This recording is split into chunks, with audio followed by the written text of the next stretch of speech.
2010年代はまさにビッグバンの時代でした。私もその時代を生きてきた一人としてビッグバンが大好きでした。2022年に久しぶりにリリースされたビッグバンの新曲Still Lifeが発売された時は本当に言葉で表現できないぐらい感動した記憶があります。本日の主人公 G ドラゴンの思い出を振り返る本日の映像は前回の第1弾に続く G ドラゴンシリーズの2番目の映像です。2006年にデビューしたビッグバンのリーダー、そしてソロアーティストとしても大きな愛を受けている G ドラゴン。2010年代をビッグバンと G ドラゴンと一緒に過ごしたファンの皆さん、この映像で一緒にタイムトラベルができると思います。皆さん2000年代後半から2010年後半にかけて韓国のアイドル業界でトップだったグループビッグバンを覚えていますか？その中でも特に多くのファンを魅了したメンバーがまさに G ドラゴンです。ファン層も厚く、彼のスタイルと音楽的才能は誰も簡単に真似できない独歩的なものでした。G ドラゴンは特にビッグバンの歌を直接作ったアーティストとしても有名です。G ドラゴンが作ったライト、ハルハルのような曲はビッグバンが最高の人気を得るようにした曲になりました。私の場合は特にビッグバンのブルーが好きです。このような天才性を持つ G ドラゴンが作詞・作曲した歌は今聴いても全然ダサくない洗練された歌が多いです。特にベベやファンタスティックベイビー、ラブソングなどは時代を超えた名曲とも呼ばれています。このように G ドラゴンは単なるアイドルではなくビッグバンの音楽的方向性を提示したリーダーでグループの成長を導きました。彼が作った曲とリーダーシップはビッグバンを K-POP のグローバル成功に乗せ、今もその時代を懐かしんでいるビッグバンのファンが多くいます。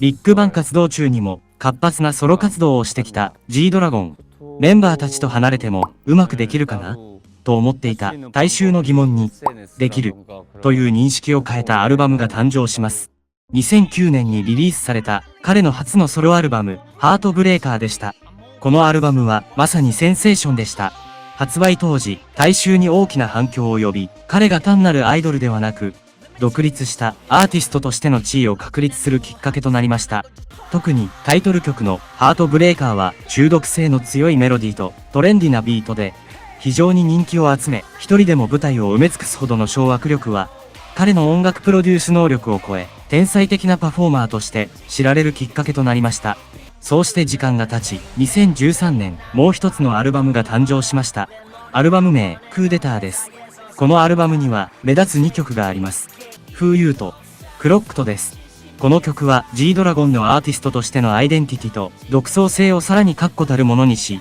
彼の優れた舞台マナーと良い曲、絶頂に達した彼のルックスが調和した最高のアルバムと言われています。そして2017年 G ドラゴンのソロアルバム活動はピークを迎えます。彼が発表したアルバムクオンジオンはこれまでの華やかさとは違い、G ドラゴン個人の率直な感情を盛り込んだアルバムでした。彼の奥深くの物語が込められたこの曲は多くの人に深い印象を残し、ファンは G ドラゴンの心がこもった音楽にさらに魅了されました。アルバム自体も CD ではなく USB 形式で発売される独創的な形式をとり、大きな話題を集めました。このアルバムは後日彼が韓国最高の科学大学の教授に任命されるのに大きいきっかけになったアルバムになりました。G ドラゴンの教授任命についてより詳しい内容を知りたい方は右上の G ドラゴンシリーズの1段目、2020年から2024年までの G ドラゴンの近況の映像をご覧ください。話は戻りまして、このようにソロ活動を通じて G ドラゴンはビッグバンのリーダーからますますソロアーティストの G ドラゴン、そして歌手のクオンジヨンに進化を重ねることになります。皆さんは G ドラゴンがものすごく完璧主義があることをご存知ですか？彼は常にステージ上で最高のパフォーマンスを披露するために果てしなく自分自身を磨いてきました。このような性格は彼の芸術的感覚だけでなく自ら与えた高い基準から始まったものでした。彼のこのような性格は練習生時代から見られます。ダンスの練習中、実践のように練習しないメンバーに向かって最善を尽くせと忠告する姿は、彼がどれほど厳しくステージを準備しているかがわかる部分でした。 니네가 이러지 않을 거였으면 어제 형 찍고 있을 때 니네 둘이 맞춰봤어야 될 거 아니야. 안무를 까먹는 게 어딨어. 말이 돼? 자, 세상에 더 밀어.